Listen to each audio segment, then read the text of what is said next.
Instintivamente, afastei-me do caminho e avisei Eliseu da aproximação da comitiva. Ao chegar ao cume, o mestre parou. Respirei, aliviado, ao verificar que o ponto de contato do módulo se encontrava muito mais à direita e a uns 300 pés do ponto onde tínhamos parado. Jerusalém, daquela posição privilegiada, aparecia em todo o seu esplendor. As torres da Fortaleza Antônia, do Palácio de Herodes, principalmente, a cúpula e as muralhas do templo tinham se tingido de amarelo com o entardecer, destacando-se de um mosaico de casas e vielas branco-acinzentadas. O repentino silêncio pairou sobre a comitiva, apenas quebrado pelo rumor de pintalgados grupos de israelitas, que corriam, vindos das portas da Fonte das Telhas, ao sul das muralhas, avisados da chegada do profeta. A inclusão dos familiares Osana ao filho de David, que aparecem nos evangelhos canônicos, parece ser uma concessão posterior da igreja primitiva, baseada no Salmo 118, 25, e que servia como profissão de fé. Tal como indicou muito acertadamente Leonardo Boff. N. Juliet. Subitamente, o semblante de Cristo mudou. Daquele aberto e contagiante bom humor tinha passado a uma extrema gravidade. Os discípulos aperceberam-se disso, mas, simples como eram, não entendiam as razões do rabi. Tudo estava saindo melhor do que teriam podido imaginar. O silêncio tornou-se definitivamente total, quase angustiante, quando os que ali se reuniam verificaram como Jesus de Nazaré, avançando até a crista da ladeira ocidental do Monte das Oliveiras, começava a chorar. Foi um choro suave, sem estridência alguma. As lágrimas correram tranquilamente pela face e pela barba do Nazareno. Eu senti um estremecimento e na minha garganta formou-se um nó áspero. Com os braços descaídos ao longo da túnica, Cristo, sem poder evitar a sua comoção, e com a voz entrecortada, exclamou: Ó Jerusalém, bastava que soubesses, mesmo tu, pelo menos neste teu dia, das coisas respeitantes à tua paz e que tão livremente poderias ter, mas, agora, essas glórias estão prestes a ficar escondidas dos teus olhos. Tu preparas-te para repudiar o Filho da Paz e voltar as costas ao Evangelho da Salvação. Não tardam os dias em que os teus inimigos farão uma trincheira ao teu redor e te sitiarão por todos os lados. Destruir-te-ão completamente, a tal ponto que não ficará pedra sobre pedra. E tudo isto acontecerá porque não conheces o tempo da tua divina visita. Preparas-te para repudiar a oferta de Deus e todos os homens te repudiarão. Obviamente, nenhum daqueles que escutaram aquelas frases podia ter sequer a intuição do trágico fim que o rabi acabava de profetizar. 33 anos mais tarde, de 66 a 70, o general romano Tito Flávio Vespasiano cairia primeiro sobre Israel com 3 legiões de elite e numerosas tropas auxiliares do norte. Seu filho Tito terminaria a destruição do templo e de boa parte de Jerusalém, no meio de um banho de sangue. Mais de 80.000 homens, formando as legiões Sa, L0A, 12A e 15D, reforçadas pela cavalaria, chegariam pouco antes da lua cheia da primavera do ano 70 diante das muralhas da Cidade Santa. Em agosto daquele mesmo ano, e depois de encarniçados combates, os romanos cravaram as suas insígnias no sagrado recinto dos judeus. Em setembro, tal como Jesus tinha avisado, não restava pedra sobre pedra da que fora a cidade umbigo do mundo. Segundo os cálculos de Tácito, naquelas datas se tinham reunido em Jerusalém, com o fim de celebrar a tradicional Páscoa, a volta de 600.000 judeus. Pois bem, o historiador Flávio Jósefo afirma que, durante o assédio, o número de prisioneiros, sem contar os crucificados e os que conseguiram fugir, se elevou a 97.000. E acrescenta que, no decorrer de 3 meses, só por uma das portas da cidade passaram 115.000 cadáveres de israelitas. Os que sobreviveram foram vendidos como escravos e dispersos. As lágrimas e os lamentos do Nazareno estavam mais que justificados. O jovem João, um dos discípulos mais queridos de Jesus, sem dúvida pela sua inocência e generosidade, aproximou-se do mestre. Com a alma comovida ofereceu-lhe um lenço, dos que habitualmente se usavam para enxugar o suor do rosto e que era costume levar atado num dos braços. Cristo, sem pronunciar uma palavra mais, limpou as lágrimas e voltou a montar no jumento, iniciando assim a descida para a cidade.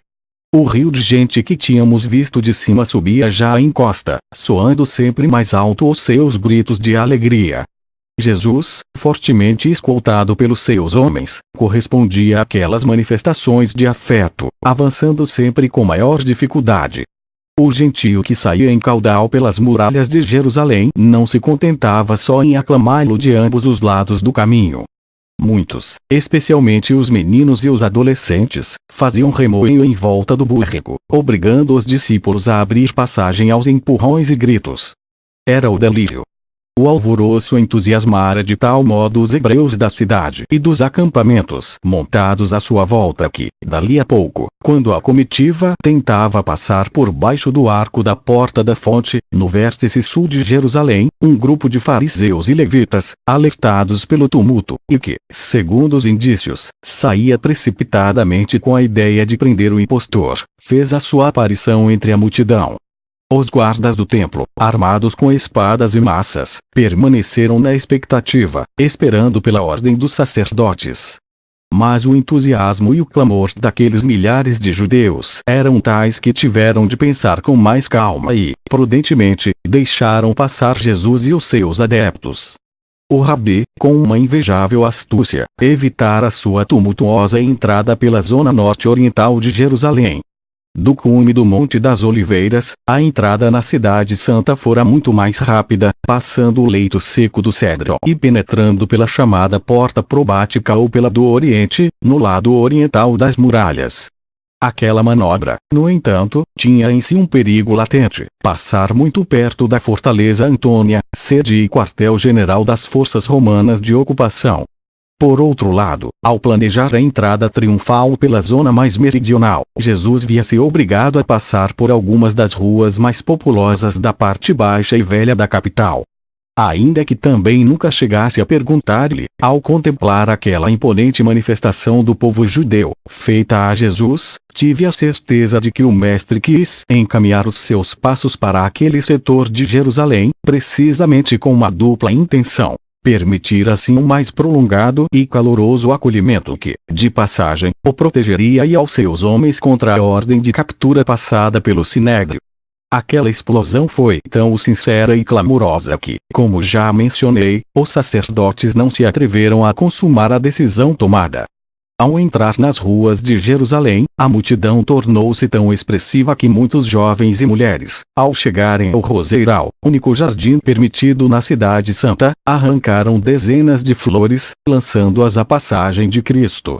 O nosso computador central, com base nos cálculos feitos na CLISM, tinha nos prevenido quanto à afluência de judeus que poderíamos encontrar naqueles dias, na Páscoa, em Jerusalém. De acordo com as medidas dos diferentes átrios do templo, o Papai Noel fixara em cerca de 18.000 os israelitas que podiam ter acesso ao recinto sagrado, em 3 turnos, e que representava o sacrifício de outros tantos cordeiros pascais.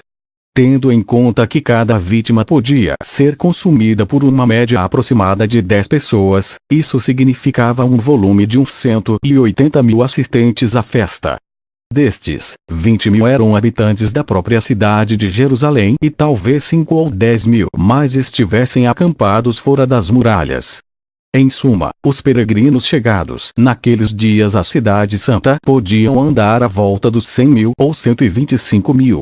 Isto nos dá uma ideia bastante aproximada do que realmente constituiu a multidão à passagem de Jesus e dos seus discípulos, naquela tarde de domingo, 2 de abril.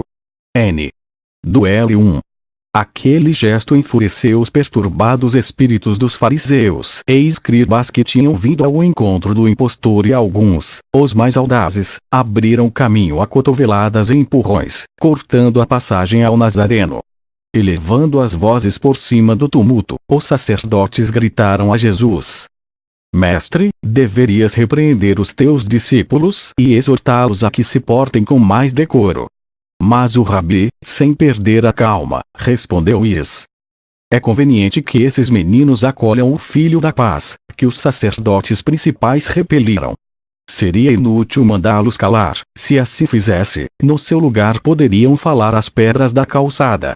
Os fariseus, desanimados e enraivecidos, deram meia volta e com a mesma violência se perderam na multidão, sem dúvida caminho do templo, onde, segundo pude verificar pouco depois, o sinédrio celebrava um dos seus habituais conselhos. Estes sacerdotes informaram os seus colegas o que estava acontecendo nas ruas do bairro Velho de Jerusalém.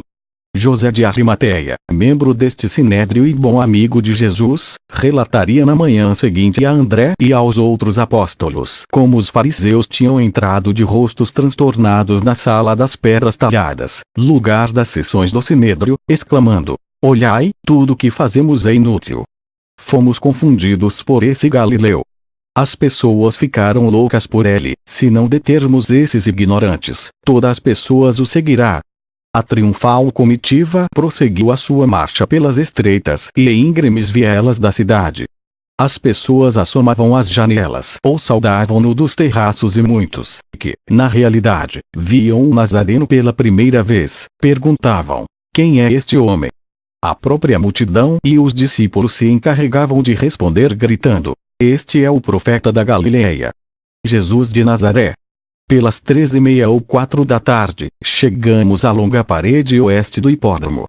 Uma vez ali, ao sul do grande recinto do templo, Jesus desceu definitivamente do jumento, pedindo aos gêmeos Alfeu que regressassem a Betfagé e devolvessem o burrico ao dono.